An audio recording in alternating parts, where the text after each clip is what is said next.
first question. Wait, this is Nick Sterling, my guitar Yeah, player. we know that. Yes, a big welcome to Nick as well. And this is Minnie, the girl on the front of my record. Not that guy. Not that guy. No, not it. All right, Next one. come on. Yo, what's going on? Oh my god, he's so crazy. Okay, Okay, I've got the first question. hello. You just recently released a new album. Yes. Please tell us. It's called Kicking and Screaming, and it's all about kicking ass and screaming rock and roll. That's what it's about. Hey, dude. Hey, how's it going? Okay, hello, my name is Vera, I'm from Classic Rock Magazine Russia, and on your new album you recorded a song with John 5, Yes. guitar player. Can you tell more about it, like how you met and why did you decide to record the song with him? That was the first song that we did for the record. John 5 sent me a couple of ideas and I really liked them. I really love that song, Tunnel Vision. We did a video for that. And that was before I met Nick. And I met Nick 2007? End of 2009. Right, that's what I said. Yes. And Nick came in with about 1 billion killer riffs and ideas, and he ended up really writing a big portion of the record.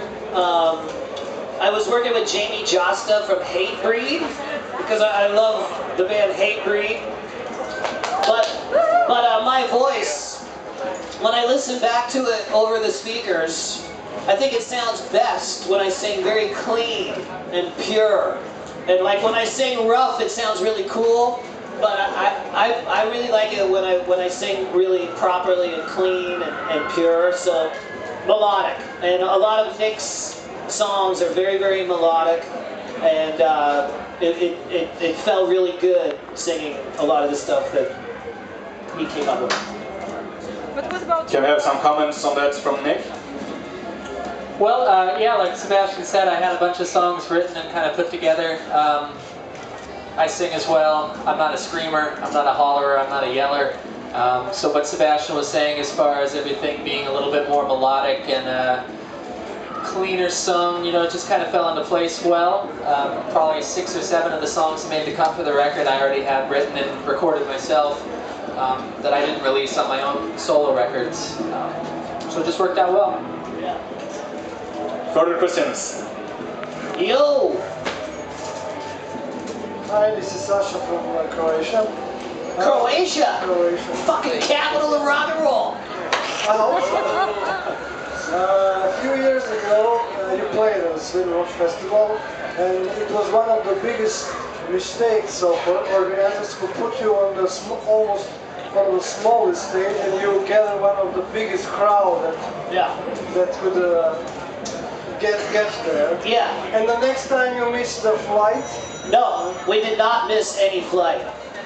We played the night before in Norway. We got up, we got to the airport, we flew from Norway to Stockholm for the connecting flight here. And we had to take all of our musical equipment, all the guitars, all the drums, off of the plane and go through customs. And the customs people just laughed.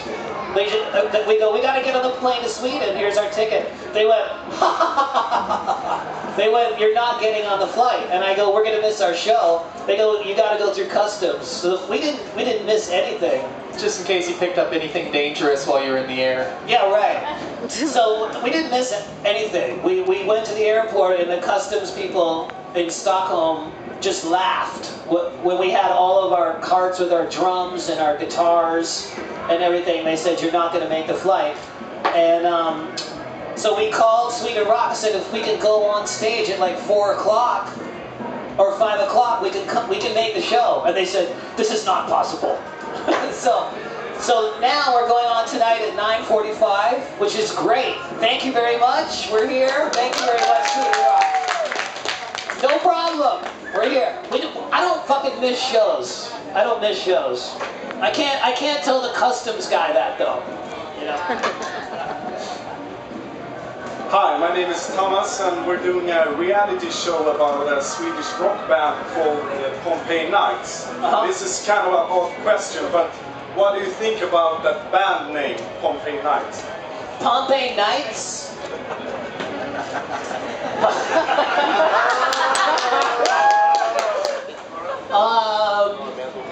I think it's perfect for a reality show. Yes. Yeah, well, you have some experience from reality shows. Yeah, I gotta pay my mortgage. Yeah, tell us more. Tell us more. Yes, I've been on a lot of very bad TV shows. I'm also in the new movie Rock of Ages with Tom Cruise, which is out now. More about that one? Well, I was the first guy they asked to play Stacey Jacks on Broadway. But I thought they were like making fun of rock. I didn't think it was like respectful of rock and roll. I still have never seen them play. So maybe I'm wrong. Maybe it's very rock and roll. But you know, they asked me to be in the movie, and it's got Tom Cruise, Russell Brand, Alec Baldwin, Catherine Zeta-Jones, and it's the first big movie that I've been in. So it was fun to do, and hopefully it'll be, you know, standing up for rock and roll. I don't know. We'll see. Why wouldn't you want to be in a movie with all those big stars, though? You know. I am. You're not going to turn that down. No, that's right. I'm in the movie. And I went up to Tom Cruise. I go, "How's it going, man?" Tom Cruise. He goes, "Sebastian, I've been following you for a long time." And I go, "You're fucking Tom Cruise! What the fuck?" I don't know what that means.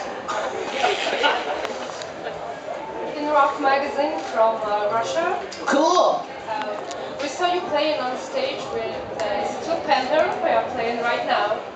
Was it just fun, or... What, in Hollywood? Do you possibly On the internet? consider some musical cooperation with them? Well, the reason I played with Steel Panther is I was really drunk. And we would go out, they play every Monday night at the House of Blues in Hollywood. And my beautiful fiance over here lives right near there. And so, you know, I'd get a couple drinks and fucking get on stage. Woo! You don't know the journey. Hey! Don't stop believing! You know. So yeah, they're very funny guys. Very funny. They're very talented and good at what they do. I just fucking caught a fly in my hand. Did you get that shit? Mr. Miyagi in the next pop then. Mr. Miyagi! Sebastian, this is Mark from Radio Melodic, Stuttgart, Germany. Cool. A good friend of mine, her name is Bridget. She has seen you at Broadway, singing on the Broadway. I think you remember the shows. She was absolutely impressed about singing, performing Mr. Jekyll and Dr. Hyde. Yes. One person, half and half. Yeah. So please can you tell them something about how did you get the job on the Broadway? You're a rock and roll singer. And how was the feeling performing one person, two persons in one? Well, I got the job because the guy that signed Skid Row is named Jason Flom. He also signed Twisted Sister, Sugar Ray, Kid Rock, Black Veil Brides, bunch of bands. And Frank Wildhorn, who wrote the play Jekyll and Hyde, Atlantic Records put out his album, the theater division. And he came to Jason and said, "I want a rock and roller to play Jekyll and Hyde." And Jason called me, and I go, "Do you have the right phone number? I mean, why are you calling me?" And he goes, "You can do it." And I go, "What do you mean?" And he goes, "Just, you know, the way I sing I Remember You is very nice. You know, welcome to the sound," like really nice.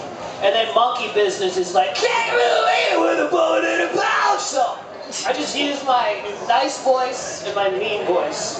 And when I did that on stage in Broadway, all the Broadway people just were like, "What the fuck?" Like, they weren't used to that. So it was like bringing a rock and roll voice to the Broadway stage. It was a lot of fun. Hi, this is Croatia Rocks again. Yes. The world seems to be divided into pro and contra Axl Rose of Guns N' Roses, and you obviously, in the interviews and everywhere, stood by his side. Yeah. And can you tell us when and how that such a strong relation was built up? Well, I met him in 1932. No, 1990 or 1989. He was jamming with Aerosmith at the LA Forum, and he didn't know the words to Train Kept a Rollin', so he came backstage and asked me if I knew the words, and I did, and we got along great. He went on stage, and then that night, David Lee Roth and me and Axl got in Rick Rubin's car, went to the Rainbow. And meeting David Lee Roth was funny. I was sitting backstage and there's a knock on the door and it's David Lee Roth. He goes, "Hey man, what's up?" I go, "Holy shit, it's David Lee Roth." And he sits there and he goes, "Hey Sebastian." And I go, "Hey Dave, you want to roll a joint?" And he goes, "Sebastian, you do the honors." It's like so funny. So we got along great, and I've known Axl for a billion years, and I don't think anybody's helped me more in rock and roll than Axl. Like, brings us on tour all the time. He sings on my records. Came to my birthday party, which was a lot of fun. He's a very intense human being. Nick knows him too. Nick, here's a story for you. Nick was almost in Guns N' Roses. Right before I got him, he tried out for Guns N' Roses, but he was very, very young. I was willing to. He was 18 at the time. Yeah, he was 18. So he just turned 21. Yeah, but he can drink now. Legally. Because he never did before he was 21. No. You made sure? Huh? You made sure that Yeah, I made sure. But For a little while there, every night you were saying it was my 21st birthday, though. I know. Because we played a lot of places where he was supposed to be 21, but we just didn't tell anybody. He was underage, we're playing the club. I'd be like, "Everybody, today is Nick's 21st birthday! Hey!" So, didn't want to get in trouble. Yeah. More questions? Okay, what else? So I just would like to ask you a question, because you were playing in Russia in 1989, and then from Russia, and then like you came back to Russia in 2009 as well. Yes. And I would like to know what kind of impression you had on the country back in 99 and then like in 2009, how it changed to you. It was totally different. Totally different. When we first came to Russia in 1989, we were all excited to get our passports stamped, and they wouldn't stamp any of our passports because they didn't want any documentation that us crazy motherfuckers were in Russia. And then I remember getting to my hotel room and the toilet paper was newspaper. Like I didn't have to bring a magazine to the bathroom. I could just read the toilet paper. It was amazing. It's a true story. And then I remember getting woken up by this screaming and yelling in the hotel in Russia. It's like, what the fuck is going on? And I look outside, and all of the Hells Angels of Russia were there to meet Ozzy Osbourne.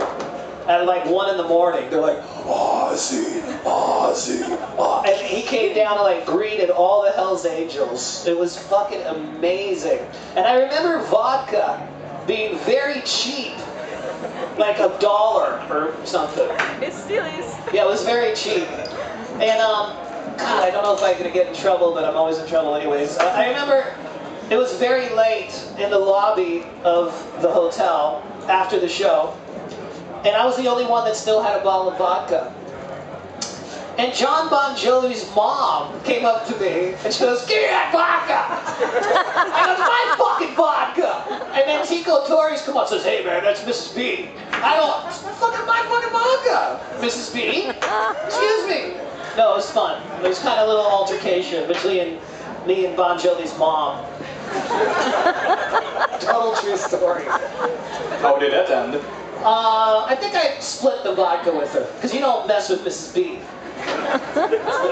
So, but what about Russia nowadays? Huh? What about? I'm sorry. Well, Russia nowadays, like, you know, we all have our different memories. My memory of that was Nick.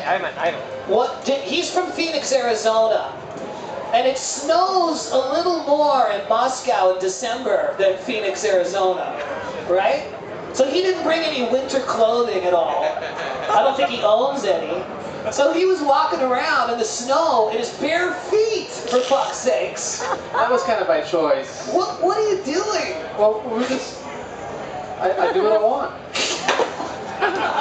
So I remember him, and he couldn't speak the language, and we were partying and stuff, and Nick got stuck in the elevator with no shirt on and no shoes on, and couldn't speak the language and didn't know where his hotel room was. I was trying to explain it to the Russian hotel people.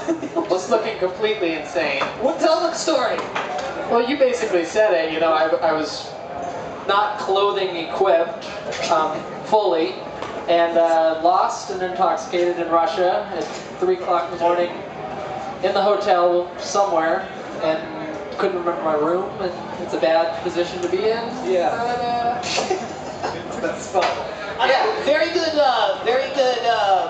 restaurants in Russia. We had a great time. That was nice. Yeah, we had a great time in Russia. We have a good time all the time. I think that's Spinal Tap. Have a good time all the time. That's right. Is that it? Spain! We are coming to Spain next week, or 2 weeks. Barcelona is a beautiful city. Gorgeous. Hello, sir.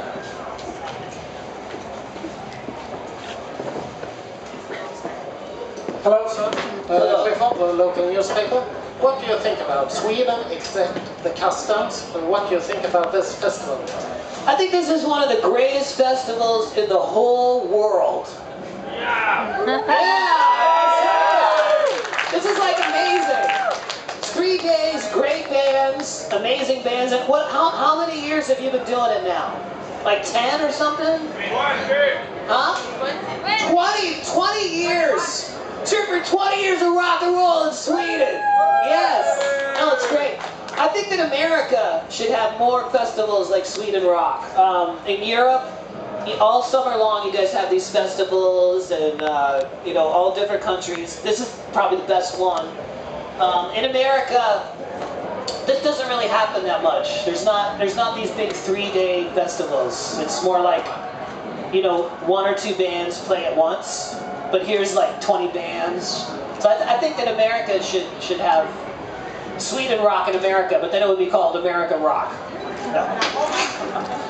All right, that was great final words, and you can all meet Sebastian and Nick at the signing session just next door. So thank you. Thank you. All right. Thank you. I'm running.